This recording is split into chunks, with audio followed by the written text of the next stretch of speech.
Olá, vamos conversar sobre os instrumentos da educação especial. Eu trouxe para vocês alguns apontamentos para que todos consigam compreender a importância de se entender o aluno com deficiência como um aluno que faz parte do nosso convívio social e do nosso ambiente escolar. Mas para que ele seja de fato incluído nesse ambiente, ele precisa de algumas adaptações. E são essas adaptações que a gente vai conversar hoje. Os instrumentos que vão nos auxiliar a trazer uma educação inclusiva de fato. Aqui eu trouxe um material que eu busquei, o melhor para resumir para vocês sobre esses instrumentos. E lembrando que é uma política nacional, que é a Política Nacional de Inclusão das Pessoas com Deficiência. Quero começar falando para vocês sobre um depoimento de um jovem que na época era estudante de letras e também concursado de uma instituição federal com deficiência. Ele disse, certa vez, para sermos livres de preconceito, precisamos enxergar quem está por trás da deficiência, o ser humano, o indivíduo, possuidor de direitos e deveres, qualidades e defeitos. Então, nosso aluno com deficiência, ele tem tanto direitos quanto deveres também.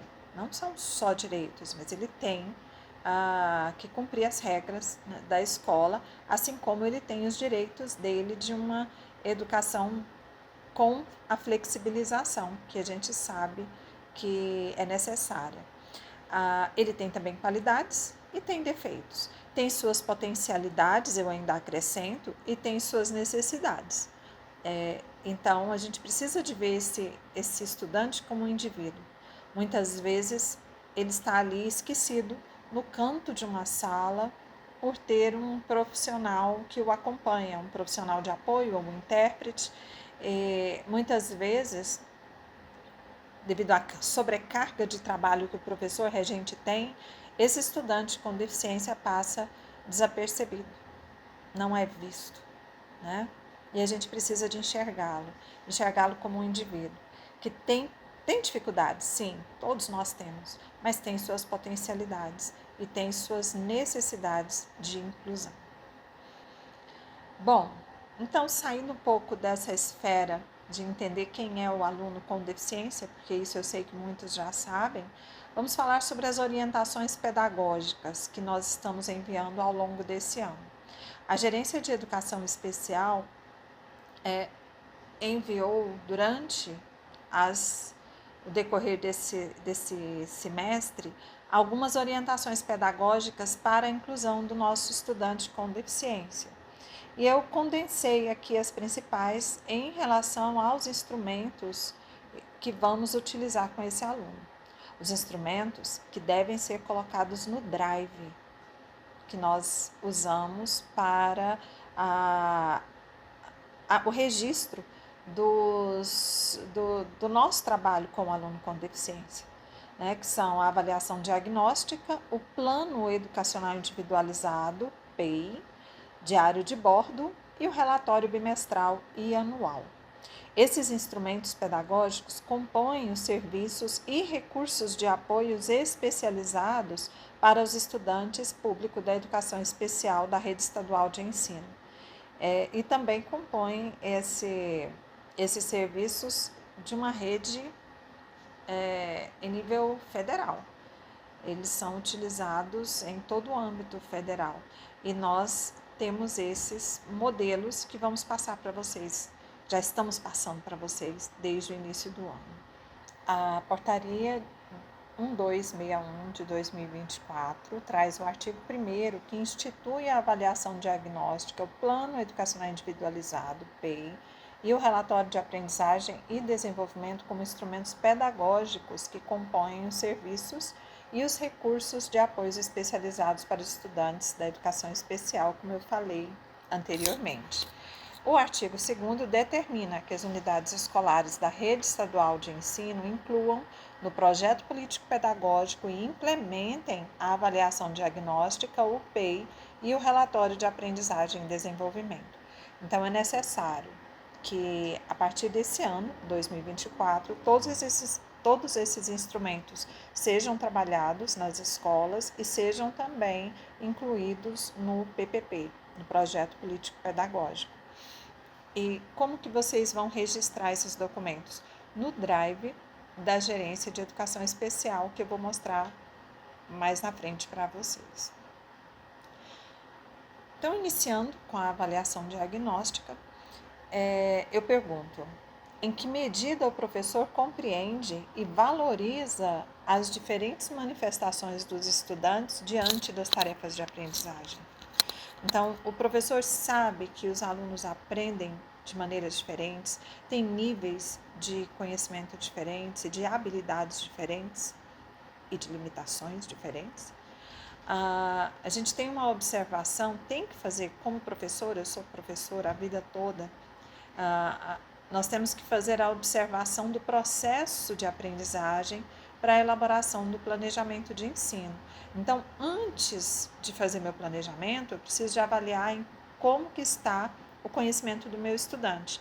Para isso, a gente tem a avaliação diagnóstica, que muitos professores, creio que a maioria, faz essa avaliação diagnóstica na primeira semana de aulas, geralmente do semestre do ano, né, e do semestre, no segundo semestre, para saber como que esse aluno está, em que nível que ele está. Eu sempre fiz e acredito que muitos sempre fizeram também, é prática nossa na sala de aula. É importante para o aluno com deficiência, a gente fazer também um levantamento dos aspectos da vida familiar dele, da vida social, do desenvolvimento cognitivo, acadêmico de cada estudante. Porque esses aspectos vão influenciar na questão do desenvolvimento do estudante.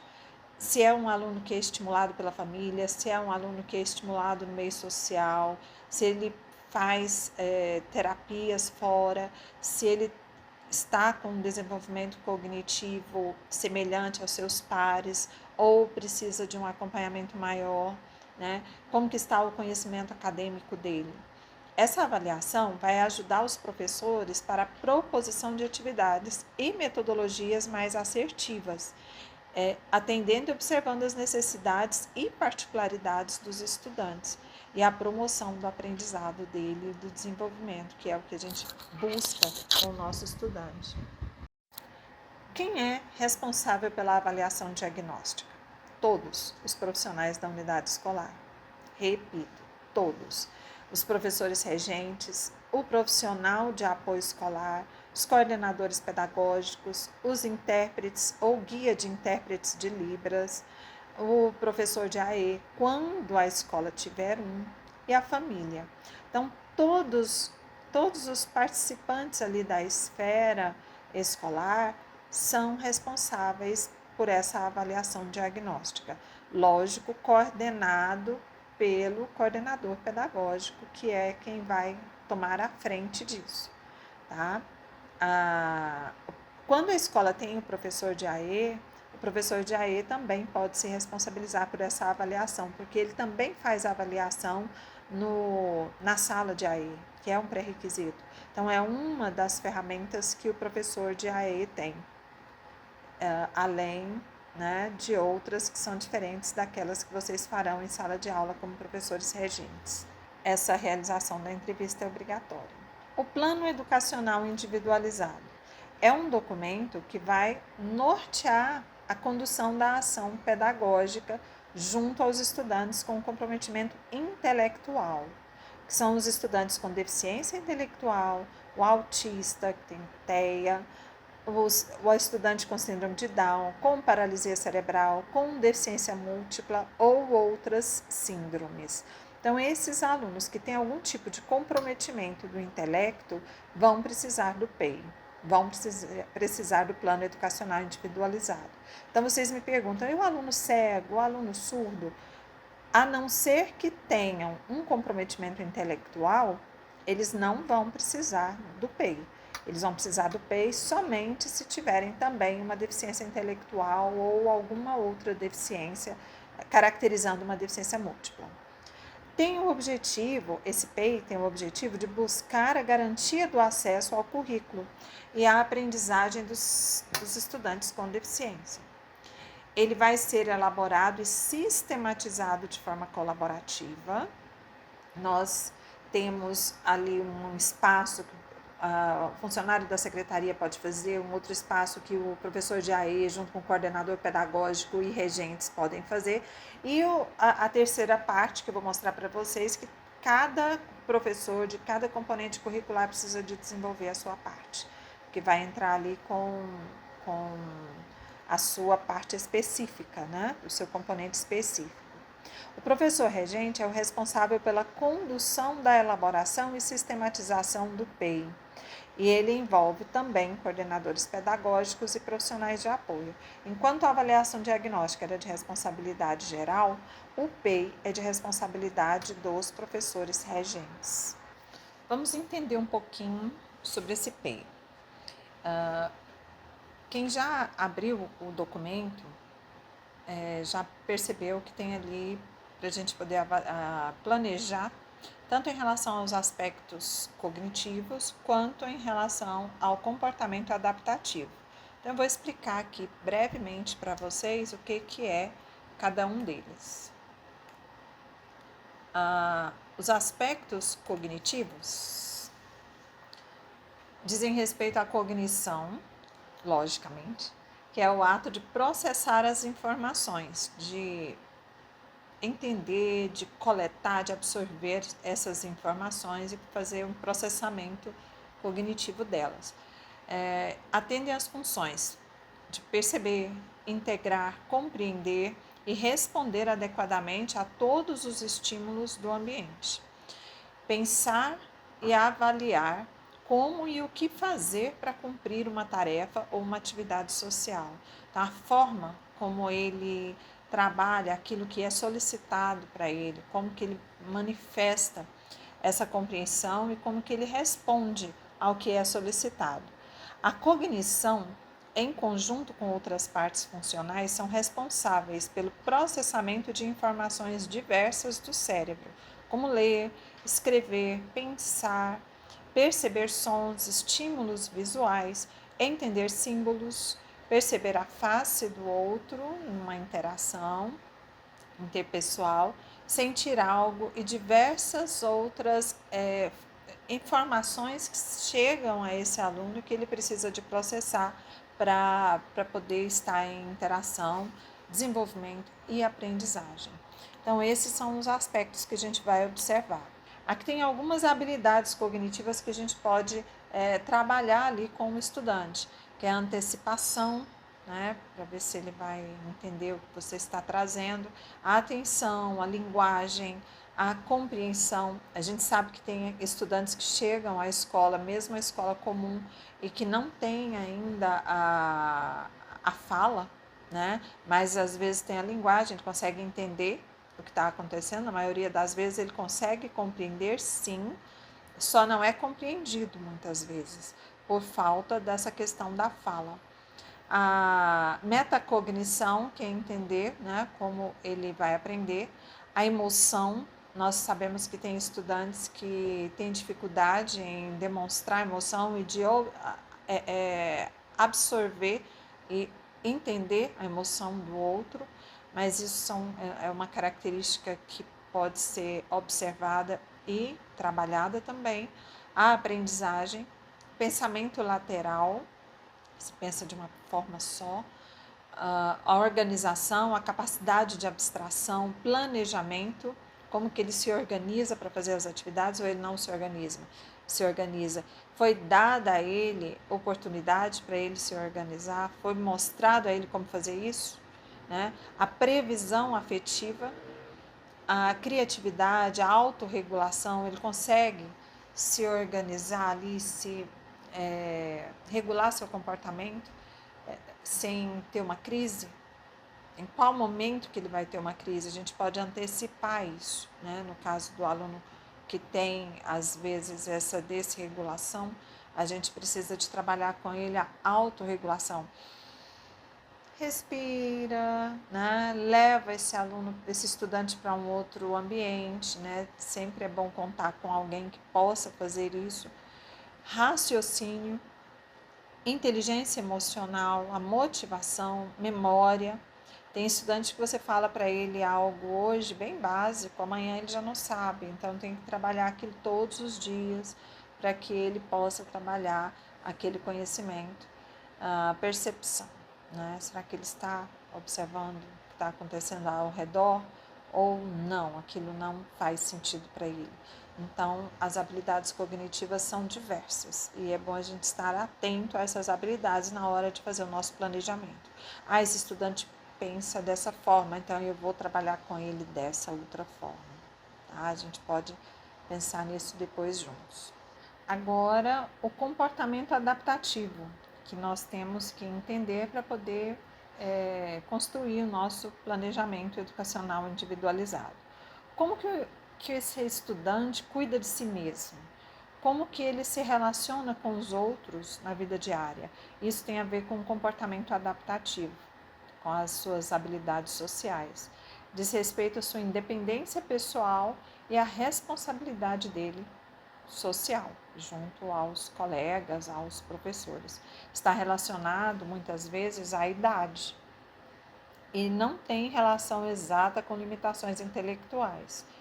Pode ter, pode não ter. A gente pode ter um estudante com deficiência intelectual que desenvolveu essas questões do comportamento adaptativo, assim como temos aqueles que não se desenvolveram, aqueles que precisam de alguém para levá-lo ao banheiro para ajudar na sua higienização. Temos aqueles que não têm essa necessidade, que vão ao banheiro sozinhos, se alimentam sozinhos, se locomovem pelo ambiente escolar também com independência. Mas temos aqueles que são totalmente dependentes, que têm um nível de apoio mais generalizado. Então, trata-se de um construto modificável e responde bem a intervenções terapêuticas. Então, aquele estudante que teve melhores condições de acesso a intervenções terapêuticas, ele pode ter um desenvolvimento melhor em relação ao seu comportamento adaptativo.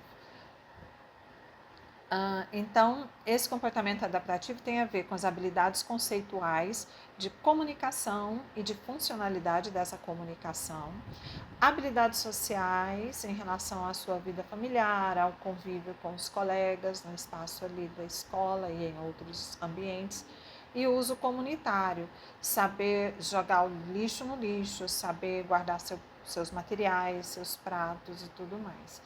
Habilidades práticas, que são os cuidados pessoais, a atividade da vida doméstica, que isso a gente geralmente sabe ao conversar com os pais, né, com a família. Independência, a gente consegue observar se esse estudante caminha pela escola, vai ao banheiro sozinho, vai na hora do lanche, pega o lanche sozinho, então a gente sabe se ele tem essa independência. Saúde e segurança, porque a gente sabe também que tem estudante que corre pela escola sem prestar atenção no que está acontecendo, pode cair em algum espaço mais perigoso, um degrau, não presta atenção. Tem aquele também que sobe qualquer escada, né, que a gente já recebe esses depoimentos de vocês aí da escola. Então, nós temos que observar essa questão da saúde e da segurança do estudante também.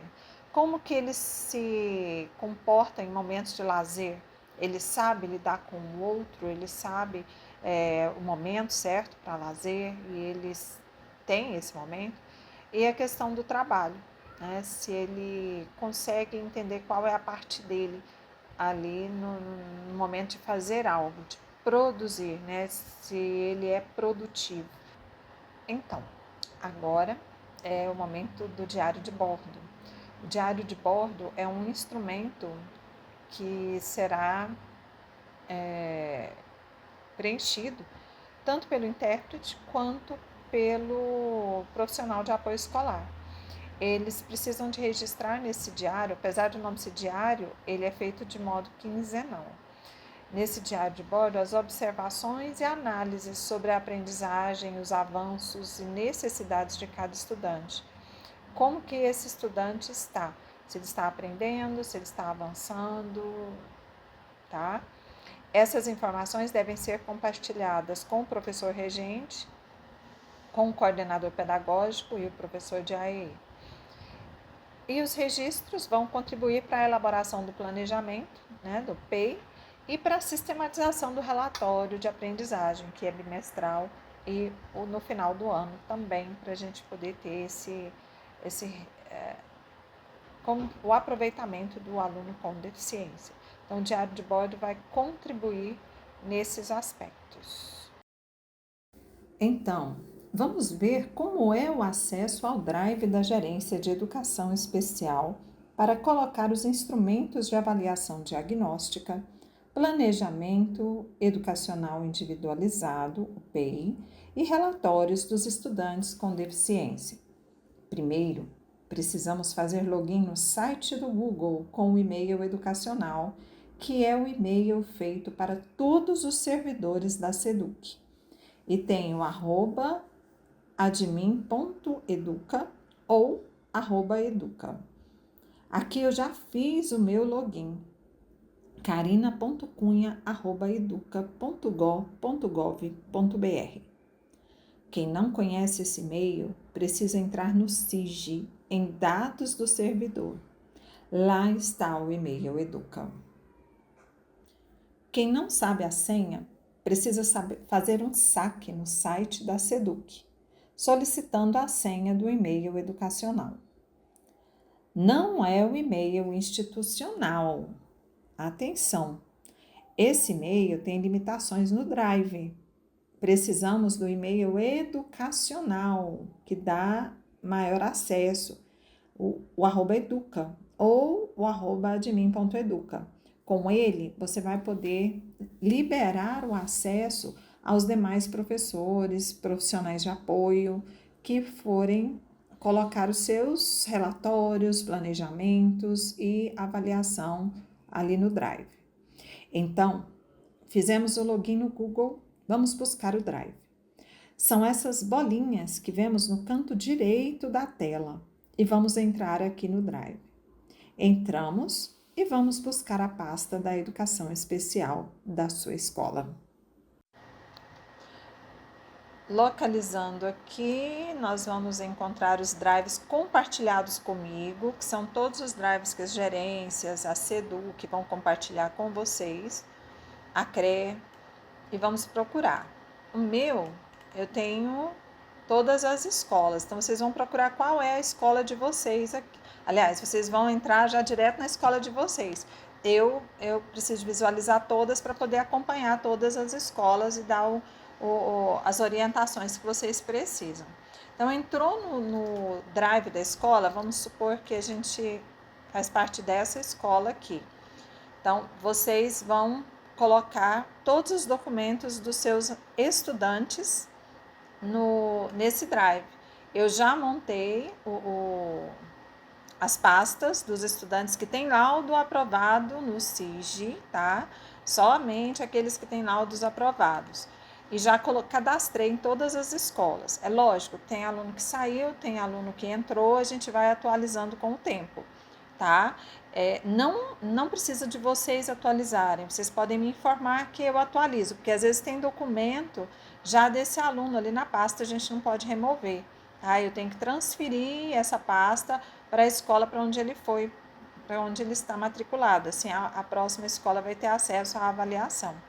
Então, vocês bastam me acionar que eu faço essa remoção do aluno, essa troca dele de pasta, tá? Então, vocês vão entrar aqui. Mas, vamos supor que vocês querem colocar os professores, que os professores vão poder cadastrar o PEI, né? Para fazer os planejamentos, que é o certo. Então, aqui a gente já tem o PEI, que eu coloquei também o documento para que vocês possam alimentar. Então, o ideal é que cada professor acesse aquela pasta e alimente, para não ficar tudo por conta só do coordenador, ou só da secretária, do secretário, ou da professora de AE. Então, ela já tem a pasta dela, já tem o drive dela, que é outro. Então, é bom cada professor se responsabilizar pela sua parte. Houve uma alteração, eu vou mostrar para vocês, houve uma alteração no drive, aliás, no documento do PEI, tá? Para facilitar, porque antes estavam sendo feitos por disciplina. Agora, nós temos todas as disciplinas num planejamento só. Esse comecinho, ele pode ser feito pela secretaria, que são os dados de identificação do estudante, ou coordenação, ou apoio. Vocês se organizem na escola quem pode fazer essa primeira parte. A segunda parte pode ser feita por todos, ou pode ser trazida ali da avaliação diagnóstica e observada por vocês, quais são as potencialidades, quais são as necessidades ou dificuldades do estudante, tanto em relação ao cognitivo quanto em relação ao comportamento, tá? As habilidades adaptativas que eu já falei para vocês. Então, vocês coloquem essa segunda parte aqui também, já deixem prontos. Os professores de área, eles vão entrar nessa terceira parte, que é o planejamento com as flexibilizações curriculares. Então, ele vai colocar aqui o que espera desse aluno, quais os conteúdos propostos para o bimestre, as estratégias e metodologias, o que eles vão fazer ali, né? Como que eles vão chegar a esse aluno, é por meio de desenho, é por meio de figuras, é por meio de um texto mais acessível, é por meio de vídeo. Então, vocês vão colocar ali as estratégias para que aquele aluno alcance as expectativas que vocês estão aguardando. Os procedimentos e instrumentos de avaliação, vocês vão colocar ali como que vão avaliar, observando, com avaliações, com atividades, com apresentações, então vocês vão definir.